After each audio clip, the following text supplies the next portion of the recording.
Orthographe.com vous dévoile ses participes passés que le monde entier nous envie.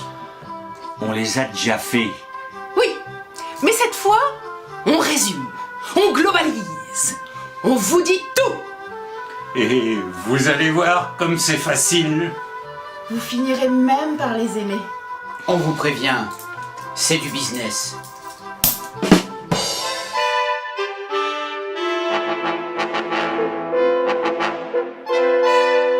Ce n'est ni la régie Renault, ni le zoo de Vincennes que j'ai obtenu comme client. Ah oui, c'est l'histoire du masculin qui l'emporte sur le féminin. Non, c'est l'accord avec des antécédents joints par Nini. Là, je donne ma langue au chat. Et vous la donnez aussi s'ils sont séparés par où? Oui. Vu les bêtises que vous annonnez depuis que je vous fréquente, il m'étonnerait que vous croisiez un chat qui trouve votre langue comestible. Nini et où? Ah oui, c'est fou le nombre de cas particuliers qu'on trouve dans les participes passés. C'est incroyable. Nini et où? Ça ne vous dit rien, Nini et où? Ah non mais, c'est pas possible. Vous n'avez pas l'impression qu'une formatrice particulièrement douée vous l'a déjà enseigné, le Nini et où? Attendez. Maintenant que vous me le dites... Ah oui, maintenant que je vous le dis, maintenant que je vous le dis, voilà. Tenez par exemple, ce n'est ni Monsieur Chapeau, ni Dorothée que j'ai photographié. J'ai photographié qui? Aucun des deux, donc invariable. Mais vous êtes fou. Bah, ça voudrait dire que la non-action entraînerait le non-accord. La robe que j'ai mise, j'ai mis quoi? La robe. La robe que je n'ai pas mise, je n'ai pas mis quoi? Toujours cette fameuse robe. Mais attention, comme je ne l'ai pas mise, donc je n'accorde pas.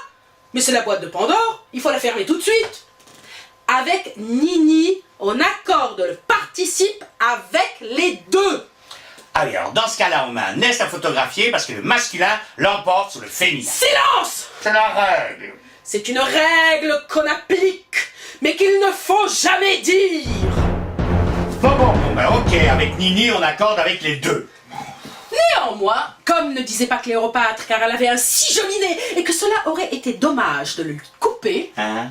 néanmoins, le sphinx enfin. Ah, néanmoins.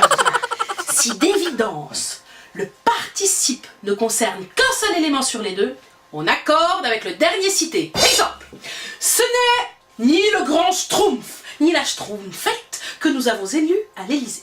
Comme il est évident qu'à l'Élysée on ne peut élire qu'un seul Schtroumpf à la fois, on accorde avec le dernier élément cité, en l'occurrence, la Schtroumpfette. Ben, Dorothée a bien raison de se demander à quoi servent toutes ces règles. Hein. À rentabiliser notre entreprise. Ne me dites pas qu'ils ont inventé ces règles pour rentabiliser notre entreprise. Ces règles permettent des messages codés. Tenez par exemple, si j'écris à Monsieur Chapeau, ce n'est ni Marcel Dubois, ni Mademoiselle Bingo que l'entreprise a augmenté cette année.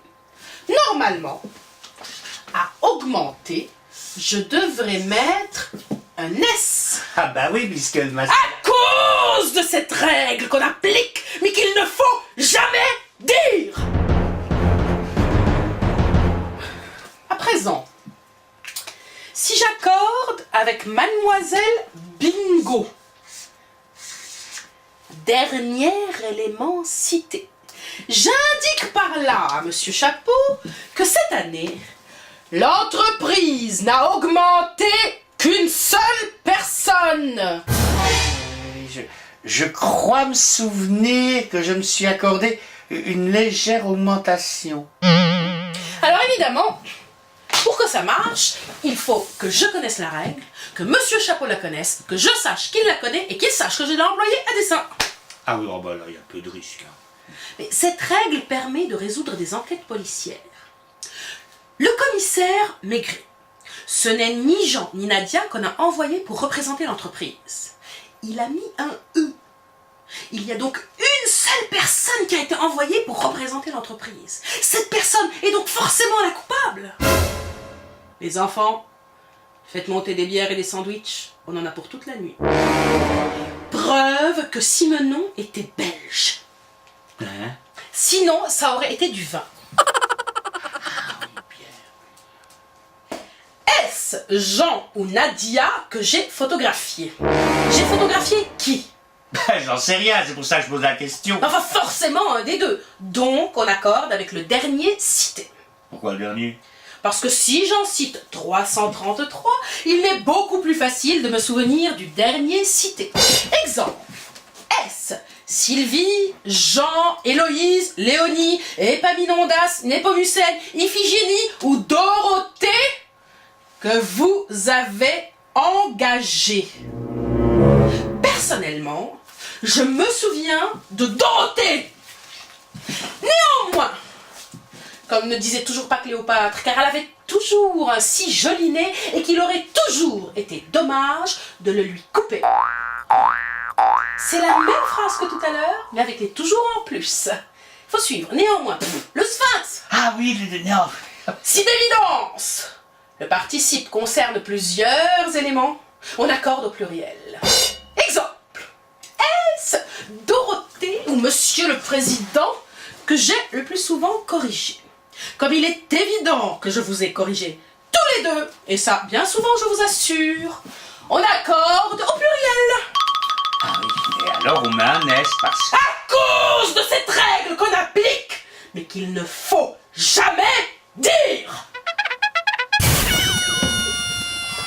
C'est fou, hein. Ça m'était complètement sorti de la tête. Maintenant c'est entré. Ah ouais, c'est d'entrée là. Ouais. Ça ne sortira plus. Ah non. Mettez vos mains sur vos oreilles. Hein? Mettez vos mains sur vos oreilles, obéissez, ne posez pas de questions. Mettez vos mains sur vos oreilles, fermez la bouche. Fermez la bouche. Voilà. Vous restez comme ça. Comme ça, au moins, peut-être, ça restera dans votre petite caboche. Enfin, avec un peu de chance. J'ai trouvé ma formatrice et son compagnon particulièrement fatigués. Ça c'est la règle qu'il faut jamais dire. Alors Qu'est-ce qui est fatigué? Ma formatrice et son compagnon, fatigué... EOS. Monsieur est féministe. Hélas, l'orthographe ne l'est pas. Cela fera donc 60 000 €. Orthographe.com vous dévoile ses participes passés. Que le monde entier nous envie. On les a déjà fait. Oui, mais cette fois, on résume, on globalise, on vous dit tout. Et vous allez voir comme c'est facile. Vous finirez même par les aimer. On vous prévient, c'est du business.